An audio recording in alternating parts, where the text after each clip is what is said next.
A few weeks back, we did top 10 reasons why Australia is awesome, and purely for clickbait reasons, we're now doing the top 10 reasons the fourth most livable country on earth sucks. Barely in the top 5. Disgraceful. Number 1. Packets of chips here are 90% air. You know how Chinese people buy cans of Australian air to breathe in their Blade Runner cities? It'd be like, oh my god, oxygenary. It's like Smiths thinks we want that, and there's just a little fortune cookie at the bottom of those air canisters, and it's a cheese and onion chip folded over. Number 2, as a person who makes a living off of complaining about things, there's nothing to complain about. Matt and I spent all day on this list. We're filming it at 6:30 p.m. We barely scraped to 10. Jeez, I think we've just come up with a new term, backhanded insult. Number 3, why is the choice of beer at Schoolies 2's extra dry? Why is there some guy without a shirt on and an Australia bucket hat kicking down the door with a case of 2's extra dry on his shoulder, going, oi, who's ready to get pissed, fuckers? No, 2's extra dry is slightly more drinkable than sand. Why don't you just mix mud with Easy Off Bam? It'd taste better. Number 4, anytime you're at a bus stop with a guy who's wearing nothing but footy shorts, maybe a feeler hat if he's going to a job interview, there is a chance so close to zero that he has the correct fare for the bus that it is statistically a 0% chance, while there is simultaneously, not even statistically speaking, 100% chance that he's gonna yell at the bus driver or fuck off! How is it that Slugman driving the bus's fault? Just let him listen to his horse races in peace. Number 5, just Triple J. Number 6, look, alright, maybe I'll elaborate on it a little bit more, but do I need to? All these smug cunts from rich families that are owed favours who hate this country, sitting there ironically going, yeah, I like Australia. We can tell by your tonality you don't. We can tell by the music you play that you don't.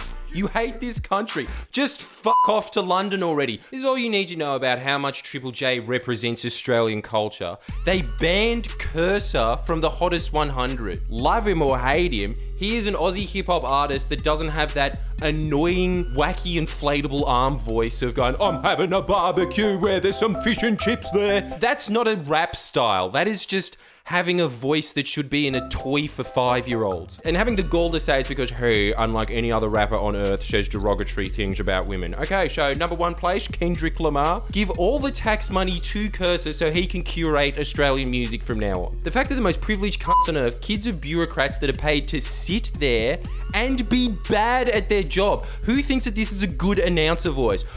That was Imagine Dragons. Pretty sick vibe. Number 6, your smart ass friend that every time EB Games is having a sale and they just deck the entire store out with signs, them coming over to the sales clerk and going, oi mate, when's your next sale on? You're not the first person to come up with that joke.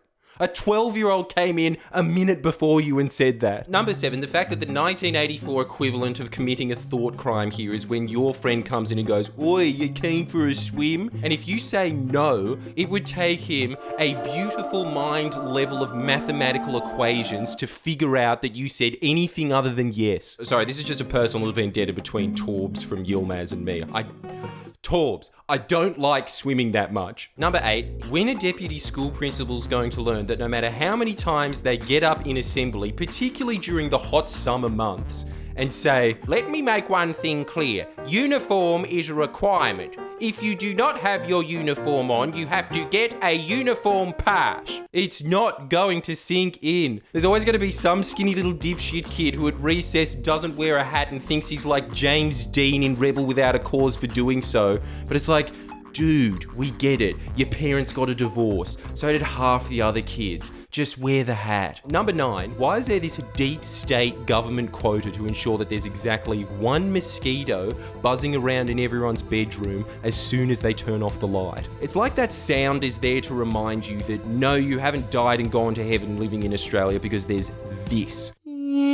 How can something be that small and louder than a Slayer concert? And number 10, can one ad on rural television, just one, not be a slideshow of sheds. If you're in the market for a shed that can hold up to 3,000 head of emu, then look no further than Shanko's Sheddos. We've got big sheds, medium sheds, small sheds, none of those. So I suppose by default medium is our small, but it seems a bit dishonest to say something that can hold up to 60,000 chooks is small. And because this is a regional lad, never going to give any specific directions to where we are. It's just near the big boulder, just outside of town. Shanko's Sheddos.